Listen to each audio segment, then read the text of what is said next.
Good riddance.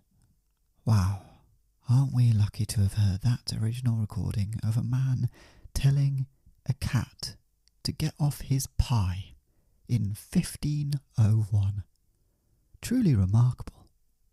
Hello there, and welcome back to the final couplet with me, Theo Cowan.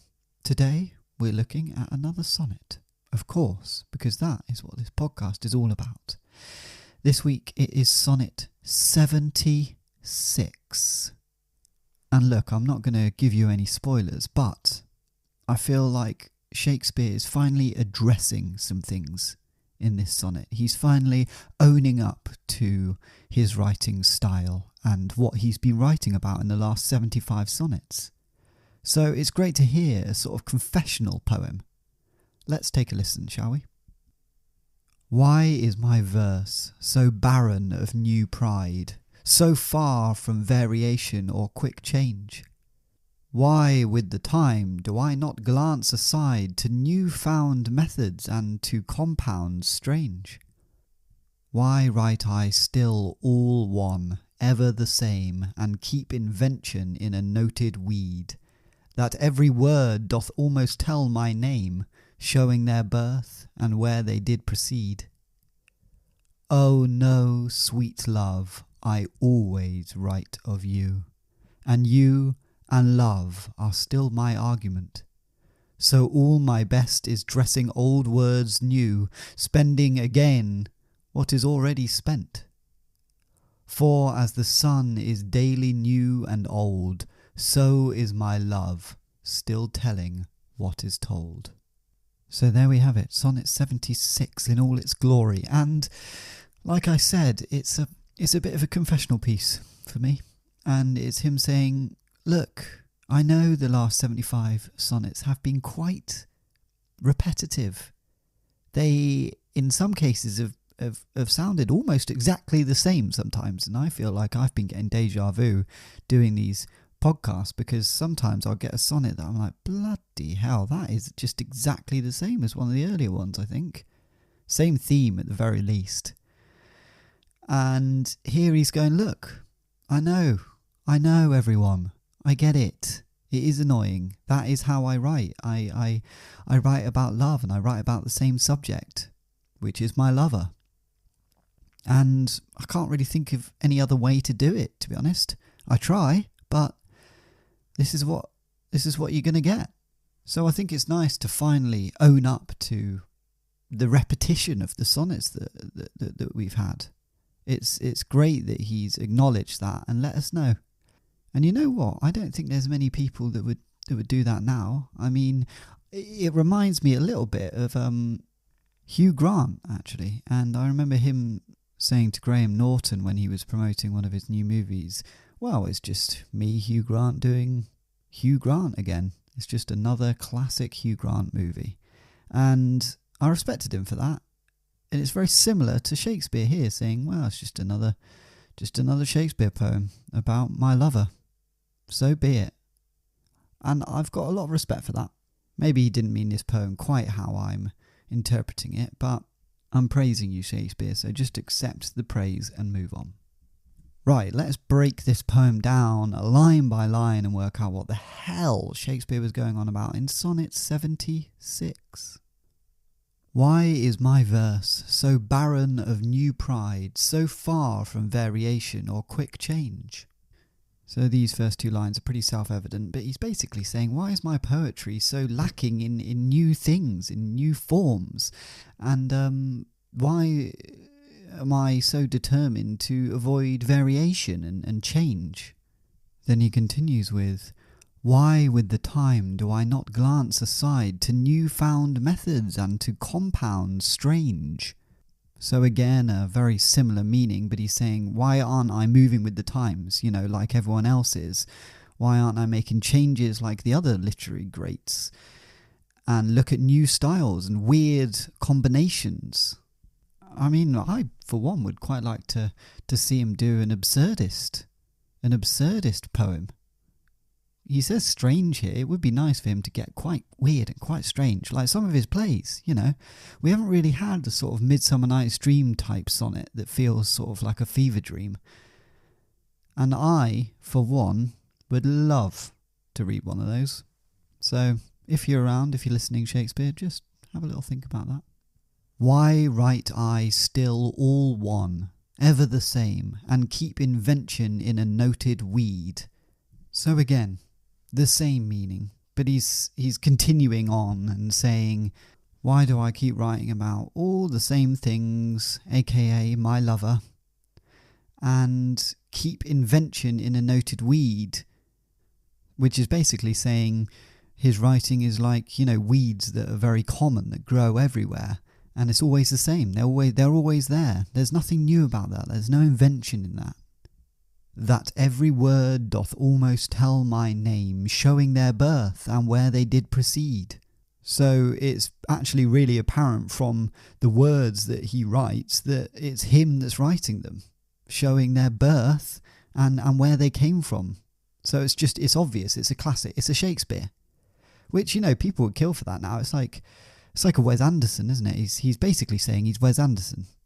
He's got a very distinctive style of filmmaking, and you know instantly when you start watching, you're like, oh, that's Wes Anderson.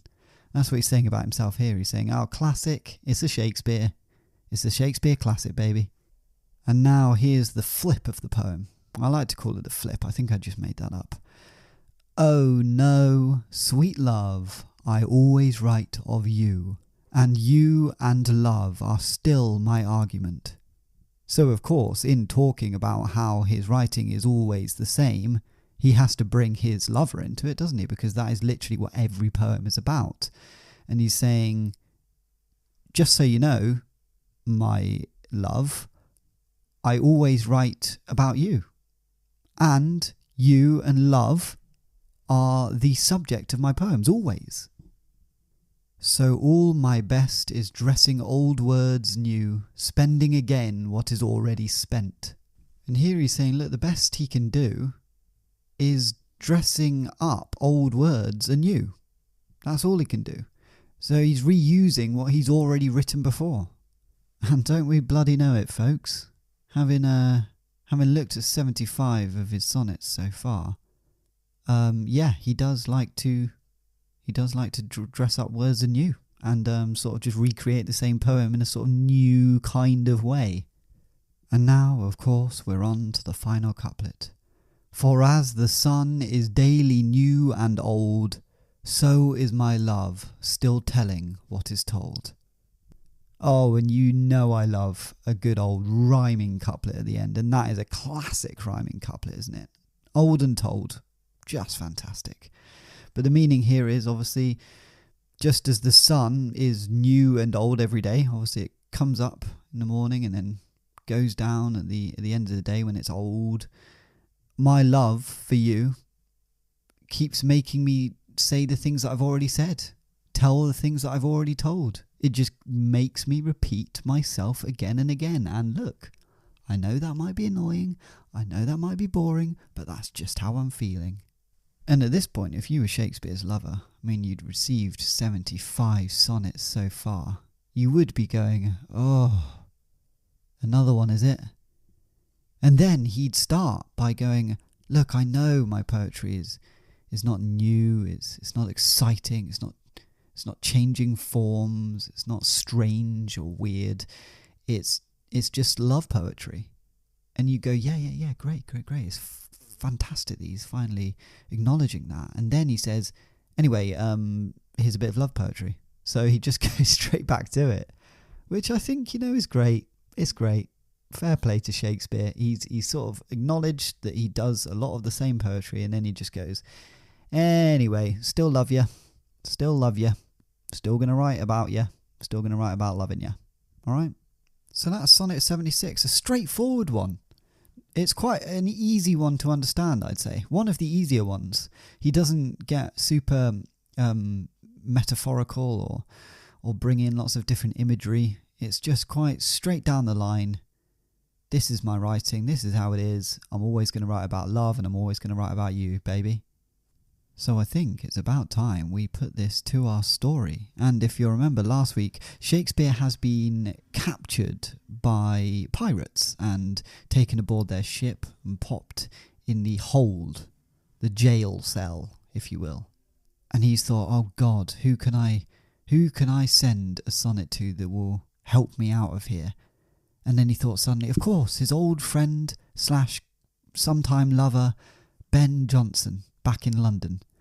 And he thought, but I will have to sort of butter him up a little bit. I'll have to praise him and sort of say that I love him a little bit, in order to be saved by him. So he wrote Sonnet 75 about, loving Ben Jonson. And I should also say that the other reason Shakespeare is sending a letter to Ben Jonson is Ben Jonson is a wealthy man. Shakespeare knows that. He's got a good inheritance, etc., etc. And the pirates are requiring money for the release, of course. A classic ransom situation. So, Ben Jonson has received the letter just as he's cleaning out his horse's hooves, and he's had a little read of it. Let's see how he responds to Sonnet 75, and if he will indeed put up the money to release Shakespeare from pirate prison. Ben Jonson finishes reading Sonnet 75 and thinks to himself, well, it is nice to hear from Shakespeare and how much he's sort of missing me and how much he loves me, but I haven't heard from him for months. And now he's also asking for a little bit of money to be released from captivity. And it does suck that he's been taken by pirates. I wouldn't wish that on my worst enemies. But if he thinks I'm going to give up my hard-earned inheritance with just one little love poem, then he's got another thing coming. He's going to have to work a little bit harder than that. So he calls after the pirate that has just delivered the letter. He says, hey, pirate. And if you remember, that pirate's a very eloquent man. He comes back and says, yes, hello. And Ben Jonson says, can you deliver a message back for me to the boat, please? And the pirate says, well, yes, of course. What do you want me to say back to the boys on the boat?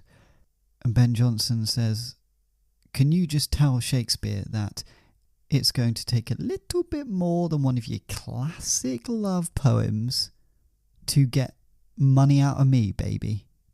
Try again. And the pirate says, well, yes, absolutely. I can deliver that in the exact tone that you delivered it to me, for I am a fantastic pirate messenger, one of the finest around. Ben Jonson says, great. Just to let you know, you are really good at your job. So if ever you fancy a pint at some point, just to chat, you seem like a nice guy, and I don't really have many friends. And the pirate says, well, I am a pirate, so it wouldn't really be very good to be seen with me or me with you, so I probably won't accept your offer of that, but jolly nice of you to suggest that. And with that, he disappears off back to the sea and eventually to the boat that Shakespeare is on. It's been a couple of days and Shakespeare's grown a little beard and has lost a bit of weight, actually, because they haven't been feeding him very well on the pirate ship. The head pirate wakes Shakespeare up. Here, Shakespeare, we've got a message back from your Ben Jonson. And Shakespeare says, fantastic. Has he given you the money? And the pirate says, no, he has not. He said you're going to have to try a little bit harder than that to get me to cough up the money. And Shakespeare says, oh, bloody hell. Come on, Ben. Do us a favour. Oh, that's really annoyed me, actually, but I guess the only thing for it is to write another sonnet. But what do you think of this, head pirate? What if I sort of write, look, I know that my sonnet's a classic and all about love and stuff, but I can't help it. It's what I write about because I love you so much. Do you reckon that might work on him? And the head pirate says, yeah, it might work on him. It sure would work on me. Alas, no one has ever written me a sonnet. And Shakespeare says, well, maybe one day. Maybe one day, mate. Anyway, so I better get back to writing this sonnet for Ben Jonson, if you don't mind. And with that, he picks up a quill and paper and scrawls Sonnet 76. When he's finished, he hands the sonnet back up to the head pirate, who hands it off to the eloquent pirate messenger, who travels over the sea and into London again to deliver Sonnet 76 to the waiting Ben Jonson. The pirate says, Ben Jonson, hello. It's me, the pirate messenger. I have another sonnet for you from Sir William Shakespeare. And Ben Jonson says, hello, Mr. Pirate Messenger. Great to see you again. Fantastic. I hope he's written a nice, lovely sonnet for me to tell me how much he loves me. Let's take a little read, shall we? And with that, he takes the sonnet from the pirate's hand and reads. Sonnet 76. My poetry is so lacking at the moment, with no variation or change. Why don't I have a look at new and strange ways of writing? Why do I always have to write the same thing in the same style, so that it's so bloody obvious that I wrote the words, revealing their birth and where they came from? Oh, you should know, sweet love, I always write about you, and you and love are always my subjects. So the best I can do is dress old words anew, reusing what I've already written before.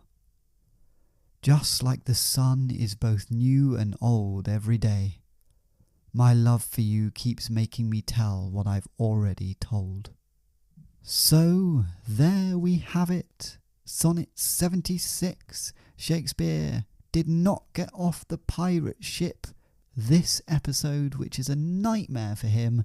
His beard is going to get bushier and he is going to get skinnier, and I worry again for Shakespeare's health. But will Sonnet 76 win Ben Jonson over? Find out next week on the Final Couplet podcast. Until then, goodbye.